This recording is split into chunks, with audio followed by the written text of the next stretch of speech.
Hello my dear students, welcome in physics class. Previous period में हम लोगों ने जो कि हमारा चैप्टर चल रहा है सोर्सेस ऑफ एनर्जी, तो डिफरेंट टाइप्स के सोर्सेस ऑफ एनर्जी के बारे में हमने स्टडी किया हुआ है। ठीक है, जो डिफरेंट टाइप्स के सोर्सेस ऑफ एनर्जी हैं, चाहे वो रिन्यूएबल सोर्स ऑफ एनर्जी हो या non renewable source of energy हो, ठीक है, या एग्जॉस्टिबल सोर्स ऑफ एनर्जी हो या इन एग्जॉस्टिबल सोर्स ऑफ एनर्जी हो, उसके बारे में हमने स्टडी कर लिया है। माय डियर स्टूडेंट्स, आज हम डिस्कस करेंगे न्यूक्लियर एनर्जी के बारे में। तो न्यूक्लियर एनर्जी क्या होता है माय डियर स्टूडेंट्स? देखिए दो तरह के इक्वेशन होता है माय डियर स्टूडेंट्स। एक केमिकल रिएक्शन होता है और दूसरा न्यूक्लियर रिएक्शन होता है। तो केमिकल रिएक्शन आप जानते हो कि एटॉमिक लेवल पे होता है, ठीक है, जिसमें इलेक्ट्रॉन्स पार्टिसिपेट करते हैं, एटम्स पार्टिसिपेट करते हैं। लेकिन जो न्यूक्लियर एनर्जी होती है माय डियर स्टूडेंट्स, और न्यूक्लियर एनर्जी किससे रिलीज होती है? तो न्यूक्लियर एनर्जी न्यूक्लियर रिएक्शन से रिलीज होती है। और न्यूक्लियर रिएक्शन जो होता है वो न्यूक्लियस के लेवल पे होता है, और इसमें प्रोटॉन, न्यूट्रॉन ये सब जो है पार्टिसिपेट करते हैं, न्यूक्लियस पार्टिसिपेट करते हैं। ओके, ठीक है।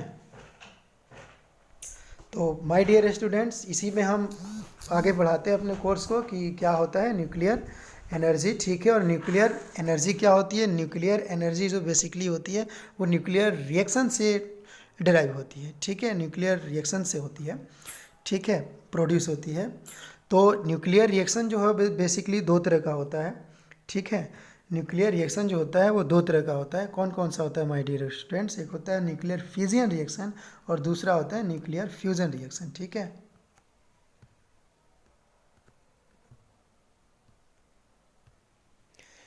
तो पहले हम डिस्कस कर लेते हैं कि न्यूक्लियर एनर्जी क्या है। A reaction in which the nucleus of an atom undergoes a change to form a new atom and releases an enormous, that is vast, a large amount of energy is called as in nuclear energy. There are two distinct ways of obtaining nuclear energy. दो तरीके हैं nuclear energy obtain करने के। पहला nuclear Fijian के द्वारा और दूसरा है न्यूक्लियर फ्यूजन के द्वारा। Energy released when some changes take place in the nucleus of the atom of a substance is called nuclear energy. तो my dear students, होता क्या है कि जो केमिकल रिएक्शन जो होता है वो एटम इलेक्ट्रॉन के बेस पे होता है, एटॉमिक लेवल पे होता है। लेकिन जो न्यूक्लियर जो रिएक्शन होता है माय डियर स्टूडेंट्स, वो न्यूक्लियस के बेस पे होता है, और उसमें प्रोटॉन, न्यूट्रॉन, ये सब न्यूक्लियॉन्स हैं जो न्यूक्लियस के अंदर रहने वाले पार्टिकल्स हैं, वो पार्टिसिपेट करते हैं।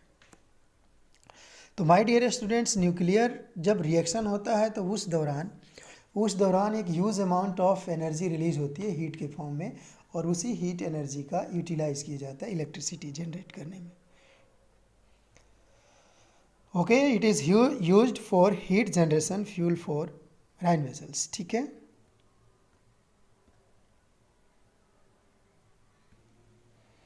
माय डियर स्टूडेंट्स, जब हम बात करते हैं न्यूक्लियर एनर्जी की, तो न्यूक्लियर एनर्जी जो प्रोड्यूस होता है, ड्राइव होता है, और न्यूक्लियर रिएक्शन से होता है।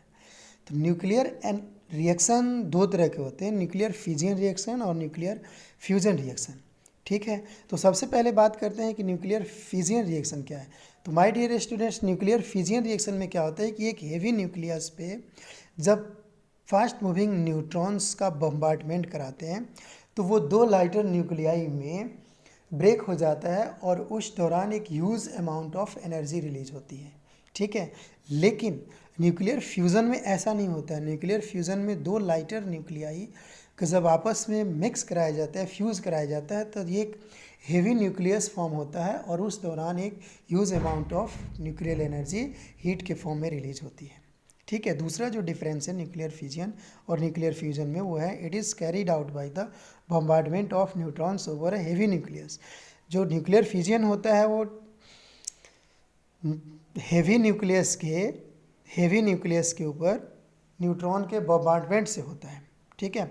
लेकिन जो न्यूक्लियर फ्यूजन रिएक्शन होता है वो दो लाइटर न्यूक्लियाई के आपस में फ्यूज़ कराने से एक हेवी न्यूक्लियस जो है फॉर्म होता है, नेक्स्ट अगर हम बात देखें तो जो न्यूक्लियर फिजियन होता है माय डियर स्टूडेंट्स, वो एक चेन रिएक्शन होता है। क्या बनाता है? वो एक चेन रिएक्शन बनाता है। लेकिन जो न्यूक्लियर फ्यूजन रिएक्शन है, ऐसा उसमें कोई चेन रिएक्शन नहीं होता। अभी चेन रिएक्शन हम इसी में बनाते हैं, नेक्स्ट पार्ट में आपको बताते हैं कि क्या है चेन रिएक्शन। अच्छा, न्यूक्लियर फिजियन जो है ये एक कंट्रोल्ड प्रोसेस है, लेकिन जो न्यूक्लियर फ्यूजन रिएक्शन है वो अनकंट्रोल्ड प्रोसेस है। ठीक है। अच्छा, न्यूक्लियर फिजियन भी दो तरीके से यूज होता है। अगर जब न्यूक्लियर पावर रिएक्टर में न्यूक्लियर फिजियन रिएक्शन कराया जा रहा है, ठीक है, इलेक्ट्रिसिटी में कन्वर्ट करने के लिए, इलेक्ट्रिकल एनर्जी ऑब्टेन करने के लिए, तो माय डियर स्टूडेंट्स वहाँ पर चेन रिएक्शन होता है। लेकिन अगर मास डिस्ट्रक्टिव वेपन्स के तौर पे अगर यूज़ हो रहा है, जैसे न्यूक्लियर बम या एटम बम के तौर पे, तो वहाँ पर चेन रिएक्शन होता है माय डियर स्टूडेंट्स। ठीक है। और वो अनकंट्रोल्ड चेन रिएक्शन होता है, जो कि सेकेंड के बहुत ही छोटे हिस्से में, ठीक है, ये सारा का सारा रिएक्शन हो जाता है। तो वहाँ पर वो अनकंट्रोल्ड रिएक्शन होता है, न्यूक्लियर फिजन रिएक्शन। अब न्यूक्लियर फिजन रिएक्शन में क्या होता है? Heat produces an enormous amount of energy. ठीक है। बट न्यूक्लियर फ्यूजन रिएक्शन में माय डियर स्टूडेंट्स, फिजियन के कंपैरिजन में बहुत एनॉर्मस, बहुत लार्ज एनर्जी जो है रिलीज होती है। अब देखिए, जो दूसरा डिफरेंस है फिजियन में और फ्यूजन में, न्यूक्लियर फिजियन रिएक्शन और फ्यूजन रिएक्शन में, फिजियन प्रोडक्ट्स आर हजार्डस। जो फिजियन प्रोडक्ट्स होते हैं वो बहुत हजार्ड्स होते हैं। जो वेस्ट मटेरियल्स होता है, जिसमें से अल्फ़ा बीटा गामा पार्टिकल्स जो रेज निकलती रहती हैं, और ये सब क्या है? लिविंग बींग्स के लिए कैंसर ट्यूमर जैसे जो डिजीज़ पैदा करती हैं, जेनेटिक मोड को चेंज कर देती है। लेकिन न्यूक्लियर फ्यूजन रिएक्शन में ऐसा कुछ नहीं है। इस तरह से कोई ये हजार्डस प्रॉब्लम प्रोड्यूस नहीं करता है माय डियर स्टूडेंट्स। ओके,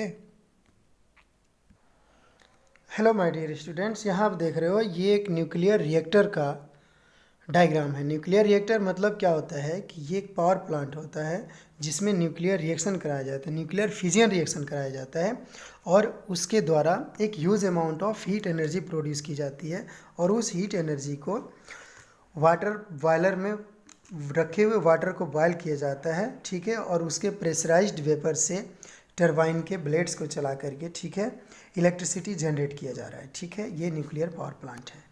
अब माय डियर स्टूडेंट्स, पहले हम बात करते हैं न्यूक्लियर फिजियन रिएक्शन की। तो न्यूक्लियर फिजियन रिएक्शन में जैसा मैंने पहले बताया कि इसमें एक हेवी न्यूक्लियस को एक फास्ट मूविंग न्यूट्रॉन्स के द्वारा बम्बार्डमेंट करा करके, ठीक है, दो न्यूक्लियाई में ब्रेक किया जाता है। ठीक है। और एक huge amount of energy release होती है। तो माय डियर स्टूडेंट्स, यहाँ देख रहे हो कि यहाँ पर एक न्यूक्लियस है, न्यूट्रॉन है, जो जिसको 0n1 से ऐसे डिनोट किया हुआ है। ठीक है। अब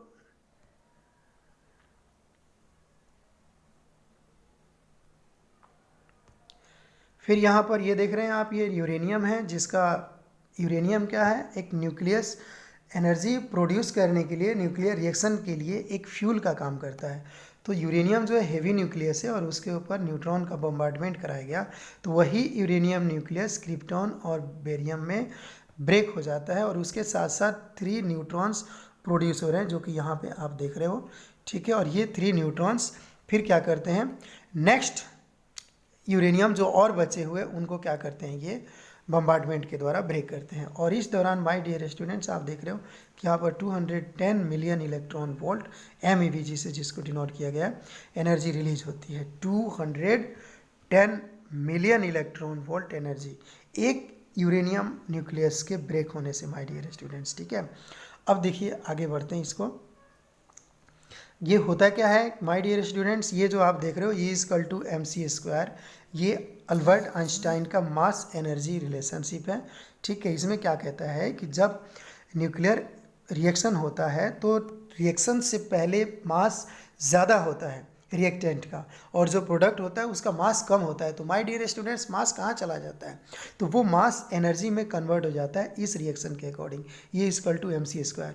तो ये क्या है? एनर्जी रिलीज्ड है। m क्या है? मास है जो डिफेक्ट हुआ, लॉस हुआ न्यूक्लियर रिएक्शन के दौरान, और c is the speed of light in vacuum which is constant. और आप जानते हो 3 × 10⁸ मीटर पर सेकेंड होता है speed of light in vacuum.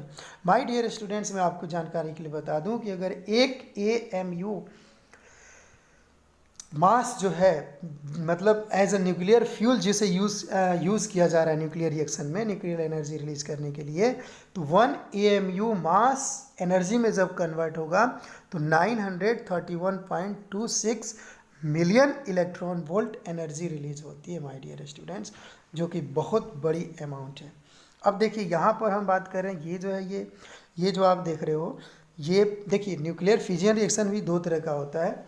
एक होता है कंट्रोल्ड चेन रिएक्शन और एक होता है अनकंट्रोल्ड चेन रिएक्शन। तो my dear students, nuclear fission reaction में होता तो चेन रिएक्शन ही है, लेकिन जो न्यूक्लियर पावर प्लांट में जो यूज़ होता है वो कंट्रोल्ड चेन रिएक्शन होता है। लेकिन जो एटम बम्स या न्यूक्लियर बम जो होता है उसमें जो मास डिस्ट्रक्टिव वेपन के तौर पर यूज़ होता है, उसमें जो है एक चेन रिएक्शन होती है और वो अनकंट्रोल्ड रिएक्शन होती है माय डियर स्टूडेंट्स। और उसमें क्या होता है कि जैसे आप यहाँ पर देख रहे हो कि एक फास्ट मूविंग न्यूट्रॉन है जो क्या कर रहा है, एक हेवी न्यूक्लियस यूरेनियम के ऊपर अटैक कर रहा है, बम्बार्डमेंट हो रहा है, जिससे कि एक क्रिप्टन और बेरियम एटम रिलीज हो रहा है और साथ साथ 3 न्यूट्रॉन रिलीज हो रहे हैं, ठीक है, प्रोड्यूस हो रहे हैं। और अब 3 न्यूट्रॉन में से 2 न्यूट्रॉन जो एक्टिव होते हैं और ये 2 न्यूट्रॉन क्या करते हैं, नेक्स्ट 2 यूरेनियम के न्यूक्लियस को ब्रेक करते हैं। फिर इसी तरह से जो तीन तीन न्यूट्रॉन्स फिर जो प्रोड्यूस होते हैं, ठीक है, वो उनमें से 2 एक्टिव होते हैं, 2 न्यूट्रॉन्स वो फिर अगले नेक्स्ट न्यूक्लियस के जो हेवी न्यूक्लियस होता है यूरेनियम का उसको ब्रेक करते हैं, ठीक है। इस तरह से क्या होता है कि ये प्रक्रिया, ये रिएक्शन ऐसे ही चलती रहती है और ये प्रक्रिया सेकेंड के हज़ारवें या लाखवें हिस्से में अकर्स हो जाती है, ठीक है, जिससे कि इस बहुत ही स्मॉल टाइम में, वेरी वेरी स्मॉल टाइम में, बहुत ही कम ड्यूरेशन ऑफ टाइम में एक लार्ज अमाउंट ऑफ एनर्जी जो कि हीट के फॉर्म में रिलीज होती है, ठीक है, और उसी को हम न्यूक्लियर एनर्जी कहते हैं। और उस हीट एनर्जी को, ठीक है, जो यूज़ किया जाता है वो एटम बम या न्यूक्लियर बम या जो न्यूक्लियर रिएक्टर है जहाँ से इलेक्ट्रिसिटी प्रोड्यूस की जाता है उसमें यूज़ किया जाता है। तो माय डियर स्टूडेंट्स, 2 तरह के न्यूक्लियर फिजिकल रिएक्शन होते हैं, एक कंट्रोल्ड चेन रिएक्शन और एक अनकंट्रोल्ड चेन रिएक्शन। तो कंट्रोल्ड चेन रिएक्शन जो होता है वो न्यूक्लियर पावर प्लांट में यूज होता है और uncontrolled chain reaction nuclear bomb या एटम बम में यूज होता है मास डिस्ट्रक्टिव वेपन्स के तौर पे।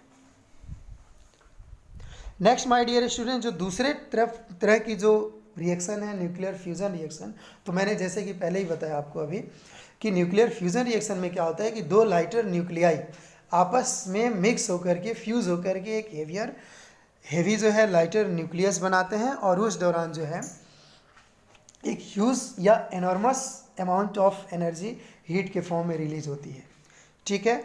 और माय डियर स्टूडेंट्स, यहाँ पर आप जो देख रहे हो कि ये जो यहाँ पर देख रहे हो कि ये एक ट्राइटियम है 1s3 जिसे हम ट्राइटियम कहते हैं। हाइड्रोजन के 3 आइसोटोप्स होते हैं, प्रोटियम, ड्यूटेरियम, ट्राइटियम।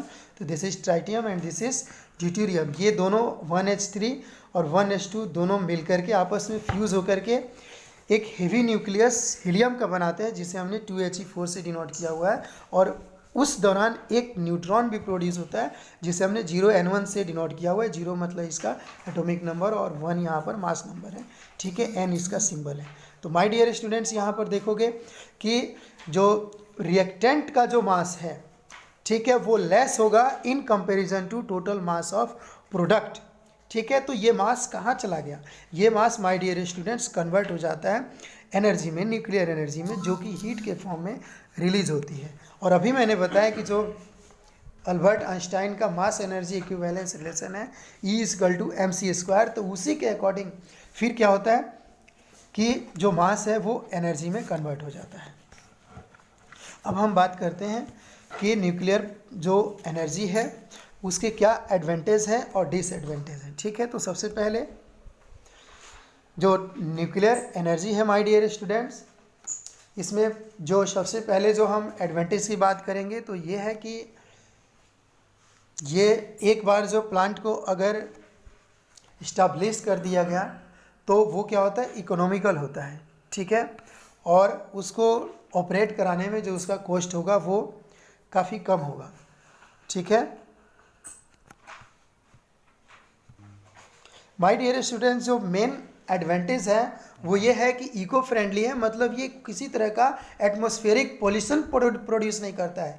लेकिन जो ये पोल्यूशन प्रोड्यूस करता है जिसे हम न्यूक्लियर वेस्ट कहते हैं, और ये सबसे ज़्यादा खतरनाक है क्योंकि जो न्यूक्लियर वेस्ट जो बचता है, इसका रिमेन्स जो बचता है, जो रेजिड्यू बचता है, ठीक है, वो एक रेडियो एक्टिव एलिमेंट्स होता है, ठीक है, और उसमें से अल्फ़ा बीटा गामा इस तरह की जो रेज निकलती रहती है कंटिन्यूस, जो ह्यूमन बींग्स के जो लिविंग सेल्स होता है उसको डेड कर देता है, और उसके डेड होने से जो ब्रेन ट्यूमर या कैंसर जैसे जो डेंजर्स जो डिजीज़ है वो प्रोड्यूस करता है ये, ठीक है। और फिर ये हमारे जो जेनेटिक मोड है, लिविंग बींग्स का जेनेटिक मोड है जो उसको चेंज कर देता है, ठीक है। तो वैसे देखा जाए तो ये जैसे कि और जो फ्यूल्स है, सोर्सेस ऑफ एनर्जी हैं, वो प्रोड्यूस करते हैं, हमारे एटमॉस्फेयर को पोल्यूट करते हैं, उस तरह से ये पोल्यूट नहीं करता है, लेकिन ये सीधे जो लिविंग बींग्स को के ऊपर हार्मफुल इफेक्ट करता है, ठीक है। तो ठीक है, और फिर इसमें जो एडवांटेज की अगर हम बात करें तो जो न्यूक्लियर एनर्जी होती है इसकी जो कैलोरीफिक वैल्यू है ये बहुत हाई होती है, यानी कि कम फ्यूल अप्लाई करने के बाद, कम फ्यूल यूटिलाइज करने के बावजूद भी एक huge amount of energy release होती है। Okay my dear students, thanks.